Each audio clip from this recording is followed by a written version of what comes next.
Influenza, selamat datang di Bapel Bahas Film bersama gue, Bagaska. Dan hari ini gue alhamdulillah diundang ke press screening dan juga press conference untuk film Modual Nekat. Jadi tanpa basa-basi langsung saja kita ke press con-nya. Let's go.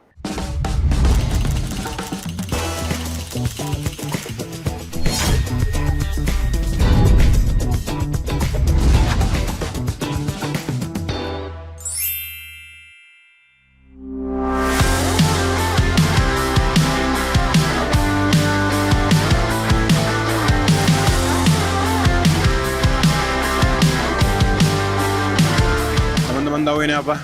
Ini emas. Karena saya mas-mas, jadi hari ini gue diundang ke press conference dan juga press screening untuk film Modual Nekat. Kita lihat filmnya seperti apa. Waktu itu sebenarnya udah pernah review sama Sasha, cuma nggak rilis di YouTube karena copyright seingat gue waktu itu deh. Kalau gitu kita langsung aja ke press conference ya.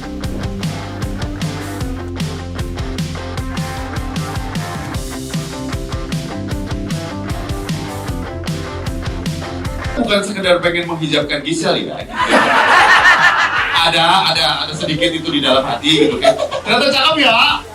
Iya, ya Allah. Masya Allah. Sis, kata gue mualan sih kata gue nih, ya gak? Cobain dulu, ya gak? Bukan sekedar pengen menghijabkan Gisel, cuma secara karakter Saiful itu kan sudah bercerai dengan Gina di Gundala 1. Apalagi Gina udah kawin sama engkong-engkong material tuh kan. Nah, bagaimana caranya supaya mereka bisa rujuk lagi? Ya, Gina harus melakukan perbuatan yang cukup ekstrim, yaitu dia harus berubah 180 derajat. Dia hijrah, Masya Allah. Masya Allah. Luar biasa kalau bekerja sama dengan Andre Taulani itu ribet. Ya nggak sih, Say? Ya. Dia minta 1 hari, Ji, gue gak bisa, pokoknya gue syutingnya hari Minggu doang. Ya Allah, ini orang-orang pada mau ke gereja kata gue. Yang ini, yang 3 ini nih, apa mereka gak ke gereja cuma buat syuting sama Andre Taulani, bener gak? Dan waktu itu, Gaby lagi anget ya? Gaby lagi gak enak badan, tetap harus syuting gara-gara Andre Taulani tuh, bener-bener. Bapak yang satu itu. Tapi Pak Parwes berkali-kali bilang, Fit, kalau film ini lucu itu karena sutradara dan pemainnya. Iya. Kalau tidak lucu itu tanggung jawab gua. Gimana? Aman nggak? Selamat nggak? Aman, Fit. Selamat nggak? Tapi gua bisa jamin 3 kali karena gua lihat jajaran cast dan pemainnya nih bukan apa ya, maksudnya dia tuh bawain komedinya tuh dengan tulus gitu. Ya. Jadi dipaksakan, natural banget gitu. Jadi komedi yang nggak dicari-cari, memang hadir dari ketulusan teman-teman semua sih. Ya. Nyampe jarak penonton terdeliver dengan baik dan akan lucu banget, besar banget sih. Ada perdebatan komedi antara lu dan Pak Darto nggak? Dan kalau boleh bocorin scene yang mana gitu? Oh, debat banget, bahkan kemarin ada Hamin 3 premier, dia masih debatin, Pit kayaknya masih ada yang bisa ditambah nih punchline-nya. Maksudnya kita syuting ulang apa gimana?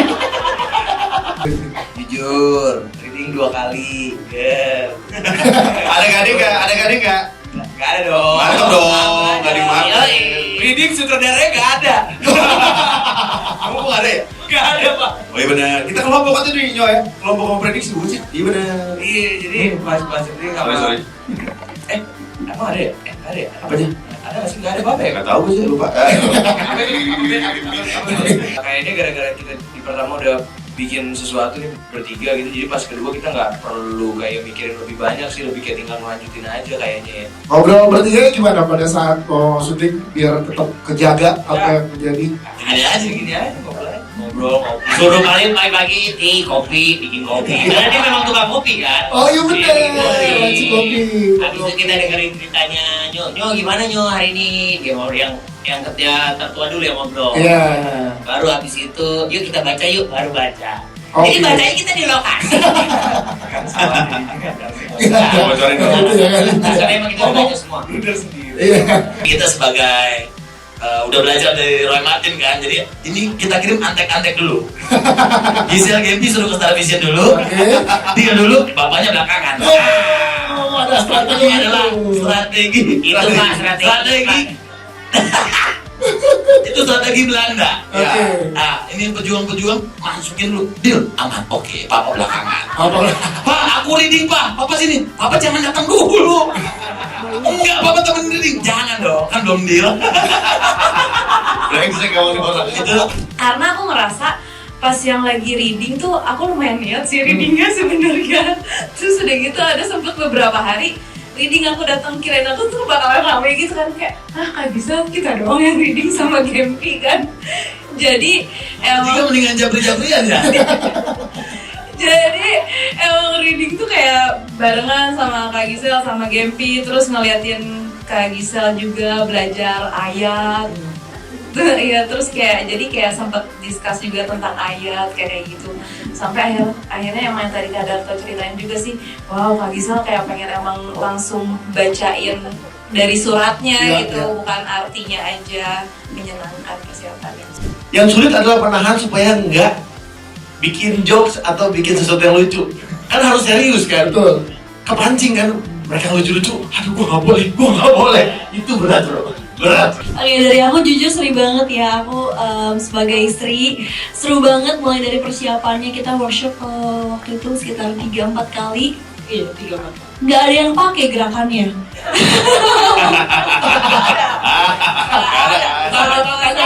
Jujur ikutin aja. Kalau semua udah nekat ya kita ikut nekat juga ya. Aku emang suka kena pukulan. Oke. Emang suka mukul. Jadi apa aja seru. Tadi kan senjatanya kan Bibil menggunakan ketapel kan? Ya. Nah, ada latihan khusus nggak dari kamu? Enggak. Nggak ada ya kalau Ada. Aku setiap hari latihan untuk Race. Race-nya ya. Aslinya itu berat banget loh. berat. Aslinya berat. Berat, itu untuk nahan gini tuh berat. Jadi aku lagi kat tadi aku gemeteran gitu. Aslinya itu berat itu. Aslinya aku gemeteran. Makanya untung gelap ya itu gudangnya. Kalau terang itu udah malah kita sibuk photoshoot di situ Lah iya sendiri pada foto-foto sendiri. tanpa adegan. Karena setnya keren jadi kita Kita berasa kayak di film luar begitu loh, kita action sendiri, cuman nggak bisa ditayangin karena masih rahasia kan. Iya, kalau Habis ini bisa. sekarang bisa. Kalau ditanyain yang menarik semuanya masih inget detail aku. Itu udah dibawa pulang sih bukunya, skripnya, tapi waktu ide beneran dilantunin surat ayatnya itu ya langsung di tempat sih. Ada kali 2 jam aku puter-puter terus rehearse ke Pak Darto kemana aku tanya semua udah bener belum gitu. Terus kalau dia yang salah, dia yang ngekat sendiri. Dia jangan salah, ulang lagi. Aku lupa. Soalnya sutradaranya juga tidak tahu. Bener apa gak sih kata gua? Ya. Dan ya disitulah kita juga di sini semakin kesini kan kita juga semakin dewasa ya. Jadi begitu ngeliat skrip, Darto bisa aja. Enggak, kita tahu begitu lihat skrip, otak marketingnya Pak Ya, Darto. makasih ya. Thank you loh, doanya baik-baik. Lagi nggak? Acting lagi nggak? Suka nggak? Di depan kamera begitu Kayak lagi enggak? edik Edik nggak? enggak? Ya suka aja. Suka. Aja. Not as addict kayak kamu main game ya. Tapi saksikan Modual Nekat di bioskop tanggal 31 Desember 2025. Ini film akan tayang 2 tahun. Nekat banget pokoknya ya. Modual Nekat. Nekat banget. Happy holidays. Kurang lebih seperti itu untuk press screening dan juga press conference untuk film Modual Nekat. Nah, langsung saja kali ya, tanpa basa-basi, gue bakal review filmnya seperti apa. Kita kembalikan saja ke studio.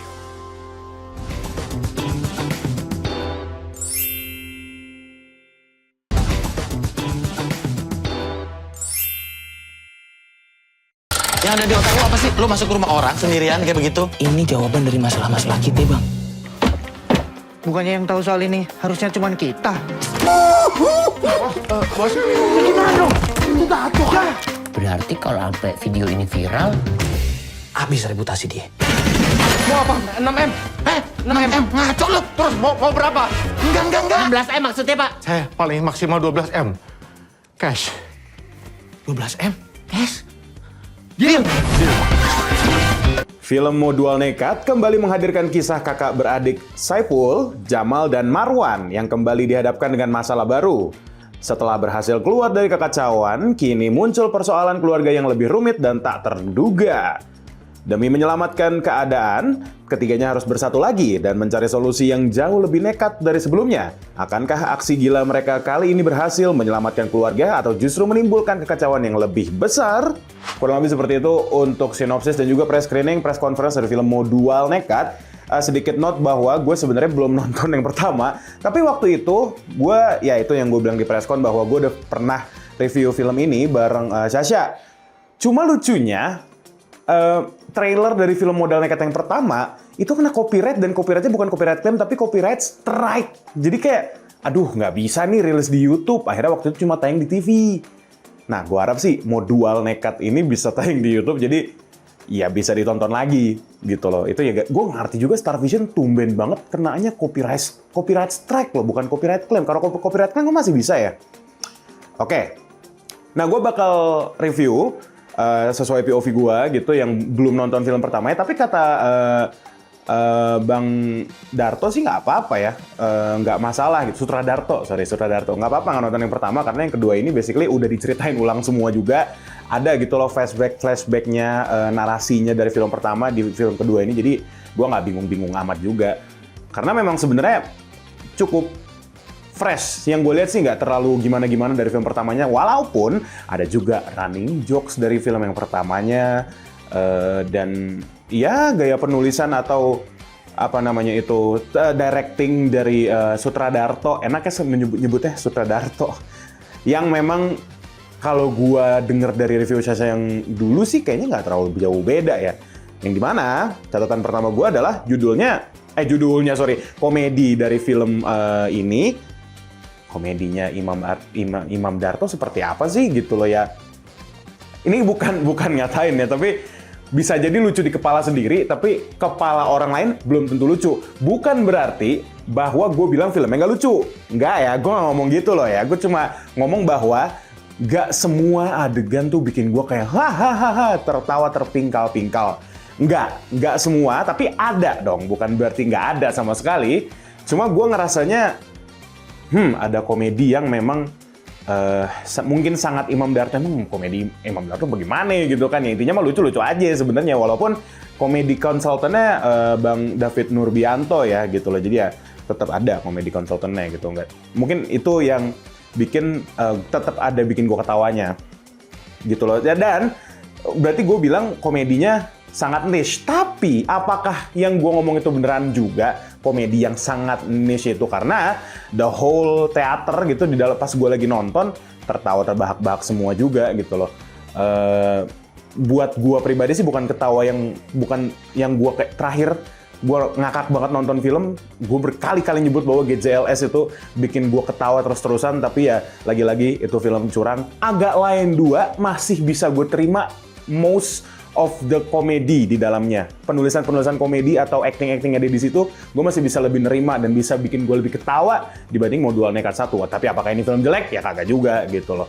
Tetap mungkin beberapa penonton, target penontonnya yang yang diincer sama Sutradarto ya kena, dan kebetulan mungkin kalau persenan kayak 70% gue kena, nggak 100% ya, tapi 70% atau 60% gue kena di komedi dari agak lain, Modal Nekat.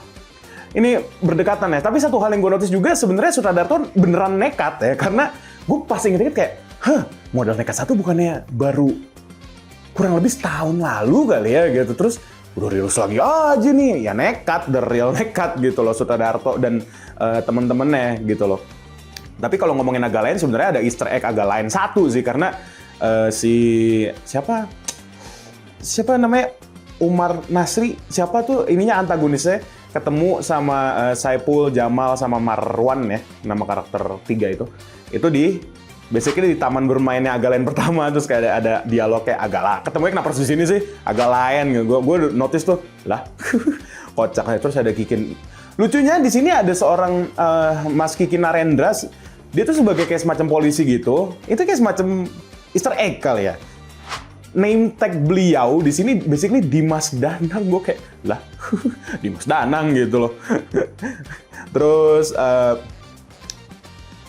mungkin gue berani bilang bahwa film ini kalau dari POV gue bukan buat semua orang, tapi mungkin bukan buat gue doang kali ya. Karena satu teater saya ketawa semua gini loh. Jadi yang di-encourage gitu loh dari film ini juga adalah slapstick jokes yang sangat kelihatan dari beberapa adegan-adegan si aduh lupa siapa namanya tuh yang kurus tuh yang berkali-kali jarinya kena. Ya itu mungkin sepertinya running jokes dari yang awal. Yang lucunya adalah karakter beliau itu, gue tahu kenapa gue tahu karena diceritain. Lah lu bukannya udah entet gitu. Itu nggak dari sensor dong, entet deh. Lu ya karena kan beliau ketembak di yang pertamanya gitu loh. Dilihatin juga ada adegannya gitu loh. Lu bukannya udah ini hidup lagi sama gitu. Gue juga kayak, lah oh ternyata ditembak dulu terus diduganya sudah kehilangan nyawa lah ya gitu loh, dan muncul lagi di sini. Dan itulah yang jadi slapstick jokes, running jokes dari awal sampai akhir film tentang jari yang rusak itu. Beberapa adegan ada sih yang bikin gue kayak aduh, yang mungkin awal-awal lucu lah ya gitu, kayak hahaha gitu, ke jepit atau kayak udah jari kelingking, jari tengah, jari manis segala macam kena lagi gitu. Tapi kayak lama-kelamaan too much buat gue. Tapi ada beberapa juga sih untuk running jokes yang jari ini, terutama yang meliputi Rispo sama Rigen. Nah, ada dua orang itu di sini gitu loh, Rispo sama Rigen yang alhamdulillah acting. Sebenarnya nggak acting banget sih, terutama si Rispo nggak acting banget. Cuma maksud gue ya dengan adanya kehadiran mereka berdua, nah ini agak apa sebutannya ya, faktor X kali ya, karena ya kita tahu mereka sih, gua lebih tepatnya ya, maksudnya pandangan gua ke mereka tuh seperti apa. Jadi kalau misalnya mereka mendelivery sebuah line-nya mereka dengan acting-nya mereka, itu gua jadi kayak keinget lagi gitu loh, oh Rispo tuh sebenarnya orangnya lucu loh gitu loh, agak-agak sebutannya apa ya, miring kali ya, gua nggak berani sebut kata itu. Rigen tuh kan marah-marah tapi di sini jadi kayak penakut gitulah ya gitu loh. Itu yang gua rasain sih. Sangat, gue tuh ketawa beberapa kali gara-gara Rispo sama Rigen juga. Itu kan sepertinya gue banyak banget gitu ya yang kayak kurang buat gue. Sebenarnya gak sejelek itu guys, film ini gak sejelek itu. Ntar gue diserang lagi nih mungkin sama Suradarto diserang gitu, atau sama jajaran kese pas denger review ini atau fans-fansnya. Ada kok yang bagus juga, tapi ada yang melewat dulu. Jadi influenza, jangan kemana-mana, tetap di Bapil Bahas Film.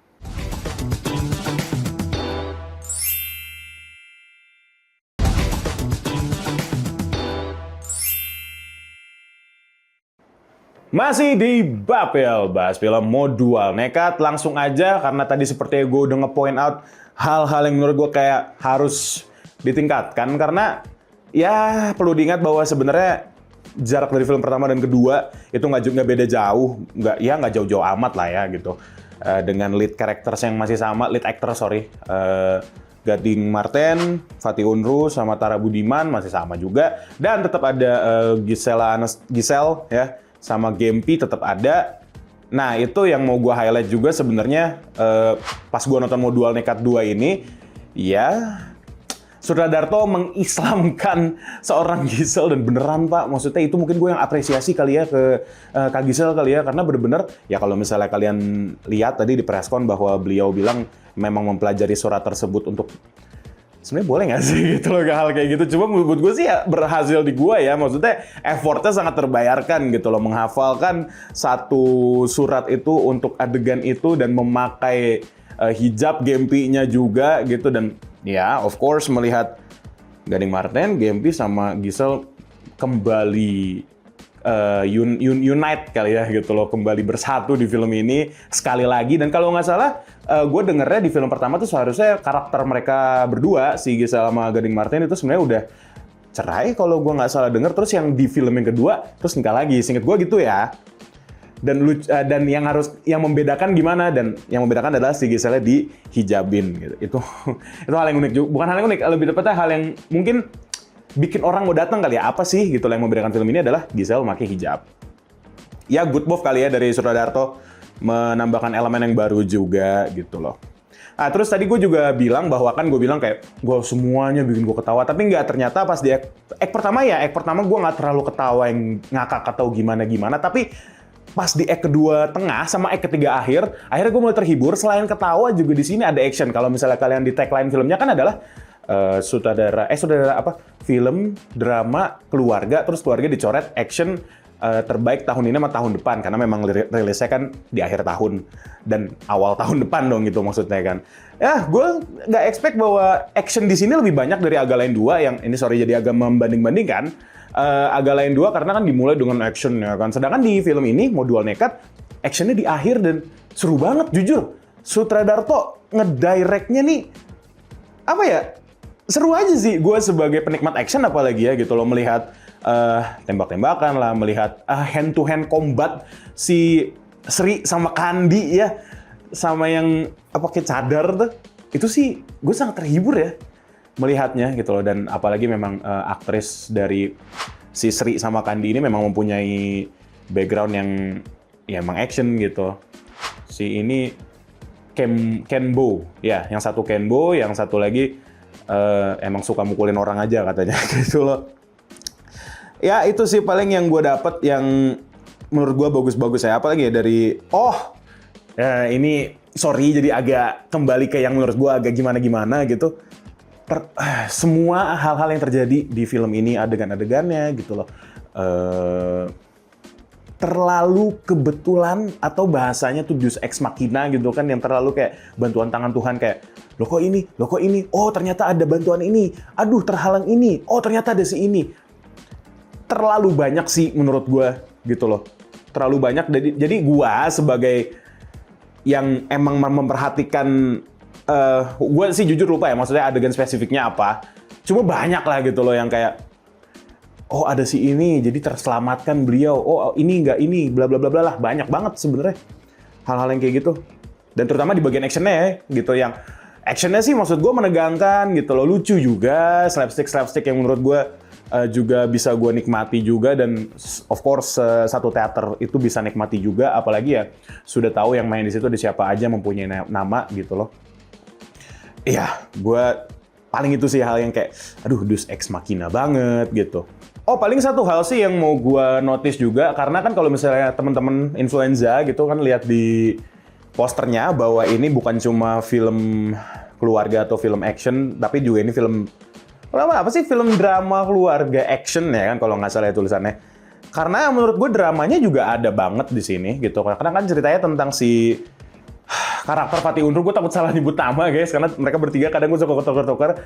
Karakter Fatih Unro ini yang menghabiskan uangnya gitu kan, menghabiskan uangnya di film yang pertama gara-gara dia buat apa gitu, gue lupa lagi plotnya ya kan. Tapi ya intinya adalah dapat chemistry karakter kakak beradik di film ini. Gue nggak tahu sih ya, tapi feeling gue adalah emang lebih di deep down di bagian hubungan antar kakak beradik ini. Jadi mereka sebenarnya saling membantu, tapi juga kadang ada berantemnya. Dan kebetulan si karakter Fatih Unro di sini menjadi pematik utamanya, karena yang gue notice juga yang di highlight dari film ini adalah karakter si Fatih Unro-nya. Ya gitu loh, itu bumbu drama yang tidak ditinggalkan sama seorang Sutradarto. Jadi sebenarnya whole package banget sih film ini. Lu mau action ada, terutama di bagian akhirnya. Lu mau komedi, the whole film is komedi. Lu mau drama juga ada, terutama di bagian-bagian tengahnya gitu loh. Untuk antagonis di sini juga menurut gue sih dapat ya. Gue maksud gue secara penulisan ini untuk film komedi Indo gitu kan, yang dapat, tapi gue bilang masih tetap banyak deus ex machinanya gitu. Tapi ya tegangnya dapet gitu kan, ngeselinnya tuh dapet gitu loh. Si karakter antagonisnya di sini si Surya Saputra juga menurut gue sih dapet lah. Acting beliau kan emang apa ya, antagonisnya jago lah gitu loh ya. Seinget gue beliau sudah sering main sangat sering main sinetron, dan karakter-karakter yang seperti itu, marah-marah atau apa, kan sebenarnya sih memainkan dua karakter ya, yang awalnya kita kira kayak ya kan dia tokoh gitu kan, tokoh masyarakat di daerahnya gitu kan, terus ternyata ada hal itu yang ternyata dia itu tidak seperti itu, dan karakter shiftingnya yang di adegan pada diikat tangannya satu-satu, terus ada yang cangkacang panjang gitu-gitu deh. Itu ya mungkin attention to details. Jadi si awalnya yang cangkacang panjang itu kalau nggak salah karakter Surya Saputra itu mainan kancang-kancang panjang sama Gempi, terus di adegan yang sudah mulai tegang di act 3 akhir itu, akhirnya main cangkacang panjang yang panjang entet gitu sih Regen. Itu gue kaget sih jujur, dua karakter Rispo sama Regen tiba-tiba dar lah. Beneran gitu loh, canon jadi mereka sudah entet gitu. Paling itu kali ya yang bisa gue paling gini. Kesimpulannya adalah, guys, jangan lupa bahwa ini merupakan film akhir tahun, sudah pasti film Natal, film tahun baru gitu kan. Ini juga bapel pertama di 2026 harusnya. nikmatin aja. Apa yang gue omongin barusan itu cuma dari POV gue. Sudah pasti POV orang-orang berbeda, bahkan mungkin gue beda, gue seperti ini, yang pasti mungkin belakang gue mikirnya beda, depan gue mikirnya beda, kanan gue mikirnya beda. Jadi nikmatin aja gitu. Cuma kan di sini gue berusaha untuk tanda kutip kritis gitu. Kritis tuh emang. Ya, paling itu aja yang bisa gue sampaikan tentang Modal Nekat. Silahkan ditonton film holiday, film akhir tahun, film buat ketawa-tawa selain Agak Lain 2. By the way, Agak Lain 2 udah 10 juta belum ya? Nah, Modal Nekat bisa nggak disusul? Nah, seru nih kalau temen gue. Kalau gitu, terima kasih sudah nonton Bapil sampai detik ini. Kita ketemu lagi aja di Bapil bahas film selanjutnya. Thank you.